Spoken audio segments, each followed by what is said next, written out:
மகா சிவராத்திரி. ஒவ்வொரு மாதமும் நமக்கு சிவராத்திரி வரும். இருந்தாலும் இந்த மகா சிவராத்திரி அன்று இறைவனை நினைத்து கண் விழித்திருப்பது நமக்கு மிகப்பெரிய பாக்கியத்தை தரவல்லது அப்படின்னு நம்மளுடைய புராணம் சொல்லுது. இப்ப பாருங்களேன், நாம தெரிஞ்சோ தெரியாமலோ மகா சிவராத்திரி அன்றைக்கு முழுக்க கண் முழித்து இருக்கும். அதுவும் நிறைய கோவில்கள்ல நிறைய கூட்டமும் இருக்கு, நிறைய ஜபம் பண்றோம், உபவாசம் இருக்கிறோம் இல்லையா? அபிஷேகம் 4 கால பூஜைகள் கோவில்கள்ல நடக்குது. சிவன் ஆலயங்கள்ல நடக்கக்கூடிய 4 கால பூஜையில நாம கலந்துக்கிறோம். சிலர் 4 கால பூஜையிலையும் கலந்துக்கிறோம், இல்லை எத்தனை முடியுமோ அத்தனை கால பூஜையில நாம கலந்துக்கிறோம். ஏன் இந்த மகா சிவராத்திரி விரதம்?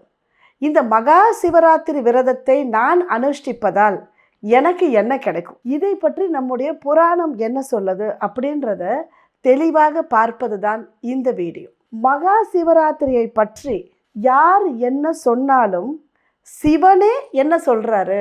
மகா சிவராத்திரி விரதத்தை பற்றி எம்பெருமான் ஈசன் சிவபெருமான் அன்னை பார்வதி தேவிக்கும் ஸ்ரீமன் நாராயணருக்கும் மற்ற தேவர்களுக்கும் அவர் சொன்னதைத்தான் நாம இன்று பார்க்க இருக்கிறோம்.